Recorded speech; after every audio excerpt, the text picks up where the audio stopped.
Hello दोस्तों, स्वागत है एक बार फिर से आप सभी का हमारे यूट्यूब चैनल एसएस इलेक्ट्रिशियन पर। जैसा कि आप सभी लोग जानते हैं कि हमारे इस यूट्यूब चैनल पर टेक्निकल और टेक्नोलॉजी से संबंधित होम अप्लायंस रिपेयरिंग से संबंधित वीडियो प्रोवाइड होती हैं। तो आज की वीडियो बहुत ही खास होने वाली है, क्योंकि आज की वीडियो में हम आपको बताएंगे कि किस मोटर के साथ कौन सा कैपेसिटर लगाया जाएगा और पूरी कैलकुलेशन के साथ बताया जाएगा। तो आज की वीडियो बहुत ही खास होने वाली है, इस वीडियो को अंत तक जरूर देखिए ताकि आपको भी समझ में आए कि किस मोटर के साथ कौन सा कैपेसिटर लगाया जाएगा। रनिंग कैपेसिटर लगेगा या स्टार्टिंग कैपेसिटर लगेगा या फिर दोनों कैपेसिटर लगेंगे, और लगेंगे तो कितने एमएफडी के लगेंगे। ये सारी चीजें कैलकुलेशन के बेस्ड पर आधारित हैं। तो आज के बाद से आपका कोई कंफ्यूजन नहीं रह जाएगा कि किस मोटर के लिए हम कौन सा कैपेसिटर लगाएं। तो चलिए आज की वीडियो में यहाँ पर टॉपिक देख लेते हैं। यहाँ पर टॉपिक है किस मोटर के साथ कौन सा कैपेसिटर लगेगा। तो किस मोटर के साथ कौन सा कैपेसिटर लगेगा, सबसे पहले हम आपको कैपेसिटर के बारे में बता दें। तो कैपेसिटर हमारे दो प्रकार के होते हैं, एक हमारा रनिंग कैपेसिटर होता है, एक हमारा स्टार्टिंग कैपेसिटर होता है। स्टार्टिंग कैपेसिटर का काम यह होता है कि किसी भी मोटर को झटका देकर स्टार्ट करने के बाद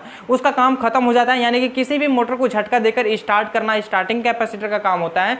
और हमारा जो रनिंग कैपेसिटर होता है, रनिंग कैपेसिटर का काम यह होता है कि किसी भी मोटर को झटका देकर स्टार्ट करके रनिंग वाइंडिंग पर लगातार चलाते रहना, इसीलिए रन कैपेसिटर को परमानेंट कैपेसिटर भी कहा जाता है। तो आई होप आपको रनिंग कैपेसिटर और स्टार्टिंग कैपेसिटर के बारे में जानकारी मिल गई होगी। तो चलिए हम चलते हैं अपनी टॉपिक पे और देख लेते हैं कि किस प्रकार से कैपेसिटर का कैलकुलेशन किया जाएगा। यहाँ पर देखिए, जो हमारा स्टार्ट कैपेसिटर है, स्टार्ट कैपेसिटर का फार्मूला ये होता है, और जो हमारा रन कैपेसिटर है, रन कैपेसिटर का फार्मूला ये होता है। तो सबसे पहले हम आपको फार्मूले को ही समझा दें। तो यहाँ पर देख सकते हैं आप, स्टार्ट कैपेसिटर जो लगेगा किस मोटर के लिए लगेगा उसके लिए हम कैलकुलेशन करेंगे। यहाँ पर देखिए C माइक्रोफैरड, यानी कि कैपेसिटर जो रहेगा माइक्रोफैरड में उसकी वैल्यू रहेगी, इसके इक्वल में लिखा गया है, मतलब बराबर में लिखा गया है I × 10⁶, मतलब कि करंट गुणे 10⁶/2πf। 2π में 2π जो है कांस्टेंट है, यानी कि 2 तो रहेगा ही रहेगा, पाई का मान 3.14 रख दिया जाएगा। और जो हमारा एफ है, एफ का मतलब फ्रीक्वेंसी होता है, तो इंडिया की फ्रीक्वेंसी यहाँ पर ली जाएगी। और उसके बाद यहाँ पर वोल्टेज है, सप्लाई वोल्टेज जो हमारा 230 हमारे घरों में आता है, तो वो चीज़ें यहाँ पर रखी जाएंगी। तो आपको बेहतर तरीके से समझ में आ गया हो गया कि आई हमारा करंट है, फ्रीक्वेंसी हमारा एफ है, और यहाँ पर वोल्टेज हमारा वी है। यहाँ पर देखिए जो रन कैपेसिटर है, रन कैपेसिटर के बारे में बता दें तो रन कैपेसिटर का भी फार्मूला हम आपको समझा देते हैं। यहाँ पर देखिए C माइक्रोफैरड, यानी कि कैपेसिटर माइक्रोफैरड में है, और उसके बाद यहाँ पर लिखा है P × नीटा × 1000/V² × F। यहाँ पर P का मतलब है पावर, पावर का मतलब है कि हमारा जो मोटर है वो कितने HP का है, कितने वाट का है। तो यहाँ पर पावर लिखा जाएगा उसका। उसके बाद यहाँ पर नीटा, नीटा यानी कि किसी भी मशीन की एफिशिएंसी, किसी भी मशीन की एफिशिएंसी हम 100% नहीं मान सकते, तो यहाँ पर हम 80% एफिशिएंसी मान के कैलकुलेशन करेंगे। और साथ ही साथ यहाँ पर देख सकते हैं आप V², V² मतलब जो हमारा सप्लाई वोल्टेज आता है उसके बारे में बताया गया है, यानी कि 230 × 230 दो बार लिख दिया जाएगा, तो V² का मतलब हो जाएगा। यहाँ पर देखिए एफ लिखा है, एफ का मतलब होता है फ्रीक्वेंसी, यानी कि जो हमारे इंडिया की फ्रीक्वेंसी होती है 50 हर्ट्ज, वहाँ पर फ्रीक्वेंसी रखी जाएगी। तो हम आपको एक एग्जांपल के तौर पे समझा दें कि कोई भी मोटर हम ले लेते हैं, उस मोटर में जो हमारा एचपी होता है, उसका जो पावर होता है, उस पावर के लिए कितने एमएफडी का कैपेसिटर लगाया जाएगा, कितने एमएफडी का रन कैपेसिटर या फिर कितने एमएफडी का स्टार्ट कैपेसिटर लगाया जाएगा, तो यहाँ पर आपको बहुत ही बेहतर तरीके से क्लियर होने वाला है। तो इस वीडियो को स्किप बिना किए आप अंत तक जरूर देखिए। तो यहाँ पर देखिए, सबसे पहले हम आपको ये बता दें, एक एग्जांपल के तौर पे समझा देते हैं आपको कि एक हमारा मोटर है जो हमारा 1 HP का मोटर है, यानी कि हमारा एक मोटर है वो है हमारा 1 HP का। तो यहाँ पर देखिए 1 HP का मोटर है, लेकिन यहाँ पर जो हमारा पावर लिखा जाएगा वो वाट में लिखा जाएगा। तो सबसे पहले हम HP को वाट में कन्वर्ट कर लेते हैं। तो आप जानते होंगे कि 1 HP बराबर 746 वाट होता है, 746 वाट होता है 1 HP के बराबर। तो 746 वाट आपको समझ में आ गया होगा कि 1 HP में 746 वाट क्या है, वो उस मोटर की पावर है, यानी कि वो 746 वाट लेगा। अब यहाँ पर देखिए उस 746 वाट के मोटर के लिए कितने एमएफडी का स्टार्ट कैपेसिटर लगाया जाएगा। पहले हम स्टार्ट कैपेसिटर का कैलकुलेशन कर लेते हैं, उसके बाद हम रन कैपेसिटर का कैलकुलेशन करेंगे। तो यहाँ पर देखिए स्टार्ट कैपेसिटर का कैलकुलेशन करने के लिए हमको किस किस चीज़ की आवश्यकता पड़ती है, सबसे पहले हम उसको निकालते हैं। यहाँ पर देखिए करंट की आवश्यकता पड़ेगी, और साथ ही साथ फ्रीक्वेंसी की आवश्यकता पड़ेगी, वोल्टेज की आवश्यकता पड़ेगी। तो यहाँ पर देखिए करंट तो हमको पता नहीं, फ्रीक्वेंसी पता है, वोल्टेज पता है। करंट निकालने के लिए एक फार्मूला होता है, पावर बराबर वोल्टेज गुणे current into power factor into नीटा।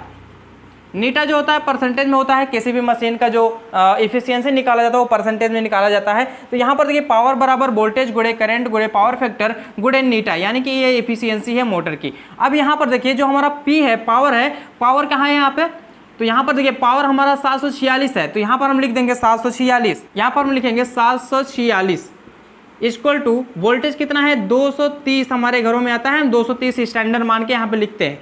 और यहाँ पर देखिए आई का मतलब तो कुछ नहीं है, आई हम इसे ही लिख लेंगे क्योंकि अभी हमको करंट निकालना है। उसके बाद पावर फैक्टर हम 0.8 मान के चलते हैं, और यहाँ पर जो हमारी एफिशिएंसी होती है, एफिशिएंसी को भी हम 80% मान के चलते हैं। तो यहाँ पर जब 80% का प्रतिशत निकालेंगे तो ये आ जाएगा 0.8।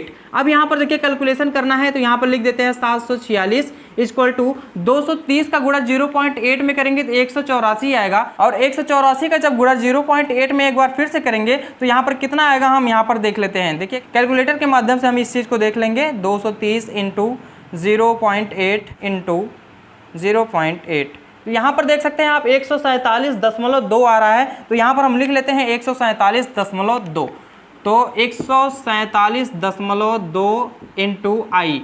अब यहाँ पर देखिए 147.2 गुणे आई लिखा है, तो आई का मान यहाँ पर निकालने के लिए हम यहाँ पर लिखते हैं आई बराबर 746 अपान 147.2।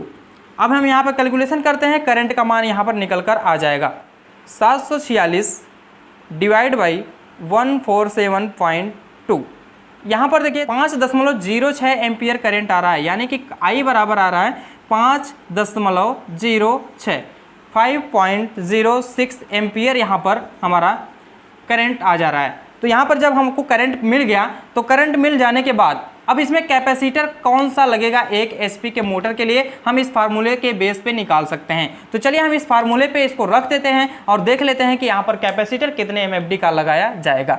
तो चलिए हम यहाँ पर लिखते हैं C माइक्रोफैरड इक्वल टू आई मतलब करंट का मान यहाँ पर निकल गया है, तो आई का मान हम लिख लेते हैं 5.06, उसके बाद गुणे 10 की घाते 6, और उसके बाद यहाँ पर नीचे रहेगा 2 पाई एफ। 2 पाई एफ का मतलब 2 गुणे 3.14 मतलब पाई का मान हो गया। उसके बाद फ्रीक्वेंसी हमारी 50 हर्ट होती है। उसके बाद जो हमारा सप्लाई वोल्टेज होता है वो होता है 230 वोल्ट।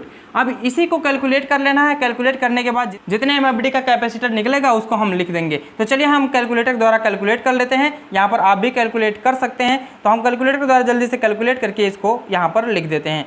5.06 इंटू 10⁶। तो यहाँ पर देखिए इतना मान आया, हम इसको लिख दे रहे हैं 5060000। अब यहाँ पर नीचे जो मान आएगा वो भी हम लिख देंगे। तो यहाँ पर चलिए हम कैलकुलेशन कर लेते हैं। 2 इंटू 3.14 इंटू 50 इंटू 230। तो यहाँ पर आ रहा है 72220। तो इतना मान आ रहा है C माइक्रोफैरड बराबर। तो अब यहाँ पर इसको कैलकुलेट कर लेंगे। कैलकुलेट करने के बाद जो भी आएगा हम यहाँ पर लिख लेंगे। तो चलिए हम इसको भी कैलकुलेट कर लेते हैं। 5060000 अपान 72220। तो यहाँ पर 70 MFD आ रहा है, यानी कि हम लिख सकते हैं यहाँ पर 70 माइक्रोफैरड। 70 माइक्रोफैरड हमारा स्टार्ट कैपेसिटर का वैल्यू आ रहा है। तो हम यहाँ पर 65 से 75 माइक्रोफैरड का हम कैपेसिटर यहाँ पर लगा सकते हैं, वो हमारा स्टार्ट कैपेसिटर होगा। तो आई होप आपको ये बातें समझ में आई होंगी। अब हम चलते हैं रन कैपेसिटर के साथ और रन कैपेसिटर देख लेते हैं कितने एमएफडी का लगाया जाएगा। तो यहाँ पर देखिए रन कैपेसिटर को लगाने के लिए हमारे पास ये फार्मूला होना चाहिए, पावर इंटू नीटा यानी कि इफिशियंसी इंटू 1000/V² गुणे फ्रीक्वेंसी। तो यहाँ पर चलिए हम इस फार्मूले को पुट कर देते हैं और यहाँ पर देख लेते हैं कितना हमारा रन कैपेसिटर का मान आता है। यहाँ पर देखिए रन कैपेसिटर का मान निकालने के लिए सबसे पहले हमको जरूरी है पावर। तो पावर हमको पहले से ही पता है कि 746 वाट का हमारा मोटर है, यानी कि 1 HP का हमारा मोटर है, तो उसको हम लिख देते हैं। अब यहाँ पर देखिए जो हमारा नीटा है परसेंटेज है, तो यहाँ पर नीटा को परसेंटेज में नहीं लिखना है, यहाँ पर नीटा को एज इट इज लिख लेना है, यानी कि 80% हमारी एफिशिएंसी आती है। तो हमने यहाँ पर 80 लिख लिया। अब यहाँ पर देखिए जो हमारा 1000 है, तो 1000 को हम ऐसे ही लिख लेंगे और बट्टे में कर देंगे V² यानी कि 230 का स्क्वायर इंटू फ्रीक्वेंसी मतलब 50 हर्ट। अब यहाँ पर इसको कैलकुलेट करते हैं। 746 गुणे 80 गुणे 1000 अपान 230 गुणे 230 गुणे 50। तो चलिए हम इसको कैलकुलेट कर लेते हैं और कैलकुलेट करके देख लेते हैं कि यहाँ पर मान कितना आता है। 746 इंटू 80 इंटू 1000। तो यहाँ पर मान आया है ऊपर 5968 0.0000 इतना मान आया है। उसके बाद नीचे का भी कैलकुलेशन कर लेते हैं और उसको भी देख लेते हैं कितना मान आता है। 230 इंटू 230 इंटू 50, तो यहाँ पर देखिए नीचे का भी मान आ रहा है 2645000। अब यहाँ पर MFD निकल के आ जाएगा, यानी कि इसमें हम डिवाइड कर देंगे तो यहाँ पर हमारा कैपेसिटर का मान निकल कर आ जाएगा कि यहाँ पर कितने MFD का कैपेसिटर लगाया जाए तो बेहतर रहेगा। तो यहाँ पर हम लिख लेते हैं 5968000 अपॉन 2645000। तो यहाँ पर आप देख सकते हैं 22.56 MFD का कैपेसिटर हमारे पास यहाँ पर आ रहा है। 22.56 MFD माइक्रोफैरड।